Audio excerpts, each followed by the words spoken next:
ଆଜି ବାପା ପାଣିଆଖିଆ ମାଛ ସାଙ୍ଗରେ ଚିକେନ୍ ଆଣିଥିଲେ। ଯେହେତୁ ମମ୍ମି ଚିକେନ୍ ଖାଏନି, ସେଇପାଇଁ ମମ୍ମି ପାଇଁ ମାଛ ଆସିଥିଲା ଆଉ ଆମ 3 ଜଣଙ୍କ ପାଇଁ ଚିକେନ୍ ଆସିଥିଲା। ଆଜି ଆକ୍ଚୁଆଲି ବହୁତ ଲେଟ୍ ହେଇଯାଇଥିଲା। ବାପା ଚିକେନ୍ ଆଉ ମାଛ ଆଣିକି ଦେଲା ବେଳକୁ ପାଖାପାଖି 1 ହେଇଯାଇଥିଲା। ବାପା ଆଜି ମାଛ ହିଁ ଆଣିଥାନ୍ତେ, କିନ୍ତୁ ମୁଁ ଆଉ ମୋ ଭାଇର ଟିକେ ଚିକେନ୍ ପ୍ରତି ଲୋଭ।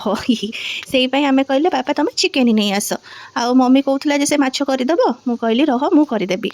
ତ ମୋତେ ଆଜି ମାଛ ଆଉ ଚିକେନ୍ ବହୁତ ଜଲ୍ଦି ହିଁ ସାରିବାର ଥିଲା କରିକି, କାହିଁକିନା ବାପା ସ୍କୁଲରୁ ଆସିଯିବେ ଆଉ ଖାଇବାଟା ବି ତ ରେଡ଼ି ହେଇକି ରହିବା ଦରକାର ନା। ସେଇପାଇଁ ମୁଁ ଗୋଟେ ଜାଗାରେ ମସଲାକୁ ଭଲ ଭାବେ କଷି ନେଲି, ଯେଉଁଟା ପାଇଁ ମୋର ଚିକେନ୍ର ବି ହେଇଯିବ ଆଉ ସେଇଟାରୁ କାଢ଼ିକି ମାଛ ପାଇଁ ବି ହେଇଯିବ। ମାନେ ଆଜି ଏତେ ତରତର ହେଲାଣି ଯେ ଦେଖିଲା ବେଳକୁ ଆମର ବିଲାତି ହିଁ ସରିଯାଇଛି। ଫ୍ରିଜ୍ରେ ଖୋଲିଲା ବେଳକୁ ଗୋଟେ ଛୋଟିଆଟେ ହେଇଛି।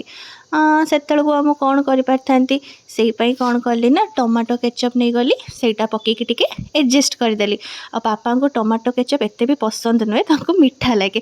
ସେଇପାଇଁ ମୁଁ ଅଳ୍ପ ପକେଇକି ସେଇଟାରେ ଆଡ଼ଜଷ୍ଟ କରିଦେଲି, ଆଉ ଟେଷ୍ଟ ବାକି ବହୁତ ୟମି ଥିଲା। ତାପରେ ଏଇଟା ମୁଁ ମାଛ ପାଇଁ ଟିକେ ମସଲା କାଢ଼ି ନେଲି। ତାପରେ ଏଠି ମୁଁ ଚିକେନ୍କୁ ଆଗରୁ ହିଁ ମ୍ୟାରିନେଟ୍ କରିକି ରଖିଦେଇଥିଲି, ତାକୁ ପକେଇକି ଭଲ ଭାବେ କଷି ନେଇକି କ'ଣ କରିବି ନା ତାକୁ ଢାଙ୍କିକି କିଛି ସମୟ ପାଇଁ ରଖିଦେବି। ତା ଭିତରେ ମୁଁ ସେପଟେ ଯାଇକି ମାଛ ପାଇଁ ପ୍ରିପାରେସନ୍ କରିବି। ସେପଟେ ମୁଁ ଚିକେନ୍ ବସେଇ ଦେଇଛି, ଆଉ ଏପଟେ ମୁଁ ତେଲ ଗରମ ହେବା ପାଇଁ ରଖିଦେଇଥିଲି। ତାପରେ ଏଠି ବି ମୁଁ ମାଛକୁ ଲୁଣ ହଳଦୀ ଦେଇକି ଗୋଳେଇ ଦେଇଥିଲି। ଆଉ ଏଇ ଯେଉଁ ପାଣିଖିଆ ମାଛ ଯେଉଁ ଛିଟକା ମାରୁଛି, ସେପଟେ ମାଛ ପକେଇ ଦେଇକି ଏଠି ମୁଁ ଟିକେ ଖୁସୁଣି ମାରିବା ପାଇଁ ଆସିଥିଲି। ଆଉ ଏଠି ବି ମୋ ଚିକେନ୍ ଅଳ୍ପ ଭାବେ ସିଝି ଆସିଥିଲା। ଦେଖନ୍ତୁ କେତେ ଟେଷ୍ଟି ଲାଗୁଛି। ଆଉ ମମ୍ମିକୁ ଏମିତି କଡ଼କଡ଼ିଆ ମାଛ ଭଜା ହିଁ ବହୁତ ପସନ୍ଦ। ମୋତେ ତ ଏଇ ମାଛ ଭାଜିବାକୁ ଭାରି ଡର ଲାଗେ। ସେ ଯେଉଁ ତେଲ ଛିଟକା ଗୋଟେ ଗୋଟେ ମାରୁଛି, ଆଉ ଯଦି ଗୋଟେ ଫୁଟୁକା ହେଇଗଲା, କହିତେ କହିତେ ଦେଖିବେ ସେ ଗୋଟେ ଯେଉଁ ଛିଟକା ମାରିବ ଆଗକୁ। ତାପରେ ବସ୍ ମୁଁ ସେପଟେ ମାଛ ପକେଇ ଆସୁଥିଲି, ଆଉ ଏପଟେ ଆସିକି ଚିକେନ୍କୁ ଖୁସୁଣି ମାରି ଦେଉଥିଲି, ନହେଲେ ତଳେ ଲାଗିଯିବ ନା। ଆଉ ମୋର ଚିକେନ୍ ବି ସିଝି ଆସିଥିଲା। ତାପରେ ମୁଁ ଏଠି ଯେଉଁ ଭାଜିକି ଆଳୁ ରଖିଥିଲି ତାକୁ ପକେଇ ଦେଇକି ପୁଣି ତାକୁ ଢାଙ୍କିକି କିଛି ସମୟ ପାଇଁ ରଖିଦେବି। କିନ୍ତୁ ଚୁଲିରେ ଚିକେନ୍ଟା ହେଉଥିବ, ତା'ର ଯେଉଁ ସ୍ୱାଦ, ଏମିତି ମୋ କାକି ରାନ୍ଧନ୍ତି, ତା'ର ସ୍ୱାଦର କିଛି ଜବାବ ହିଁ ନାହିଁ। ତା ଭିତରେ ମୁଁ ସେପଟେ ମାଛ ମୁଣ୍ଡକୁ ନଉଟଉଥିଲି, ଆଉ ଗୋଟେ ଏମିତି ଛିଟକା ମାରିଲା, ମୁଁ ଆଉ କ'ଣ କହିବି ଆପଣଙ୍କୁ। ତାପରେ ଦେଖୁନାହାନ୍ତି ମୁଁ କେତେ ଦୂରରେ ମାଛଟାକୁ ନଉଟୁଛି।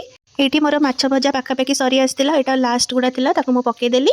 ତା ଭିତରେ ଟିକେ ପଳେଇ ଆସିଲି, ଚିକେନ୍ ମୋର ଏଠି ସିଝି ଆସିଥିଲା। ବାପା ଆଜି କହିଥିଲେ ଯେ ତାଙ୍କୁ ଆଜି କଷା ଖାଇବାର ନାହିଁ, ଚିକେନ୍ ଝୋଳ ଖାଇବାର ଅଛି। ସେଇପାଇଁ ମୁଁ ଏଠି ପାଣି ପକେଇ ଦେଇକି ଏପଟେ ମାଛ ଗୁଡ଼ାକୁ କାଢ଼ି ଆଣିଥିଲି।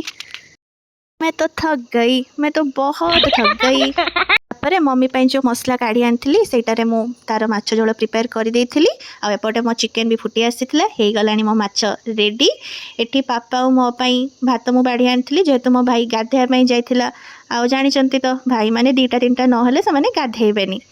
ଆଉ ଏଠି ମୋର ଆଉ ପାପାଙ୍କର ଖାଇବା ବଢ଼ା ହେଇସାରିଥିଲା। ଓ ହଁ, ମୁଁ ନିଜେ ହିଁ ମୋର ତାରିଫ କରିଦେଉଛି। ଆଜି ଚିକେନ୍ଟା ଆକ୍ଚୁଆଲି ସତରେ ହିଁ ବହୁତ ୟମି ଲାଗୁଥିଲା, ବହୁତ ସିମ୍ପଲ୍ ହେଇଥିଲା ଆଉ ବହୁତ ହି ଟେଷ୍ଟି ହେଇଥିଲା। ଆଉ ମୋ ଖାଇବାଟା ଆଗେ ସରିଯାଇଥିଲା, ତାପରେ ମମ୍ମି, ମୋ ଭାଇ ଆଉ ମୋ ପାପା ଖାଉଥିଲେ ଏଠି। ଆପଣଙ୍କୁ ମୋ ଭିଡ଼ିଓସ୍ ଭଲ ଲାଗୁଥିବ ନିହାତି ଲାଇକ୍ କରିବେ ଆଉ ସବସ୍କ୍ରାଇବ୍ କରିବେ। ଜୟ ଜଗନ୍ନାଥ।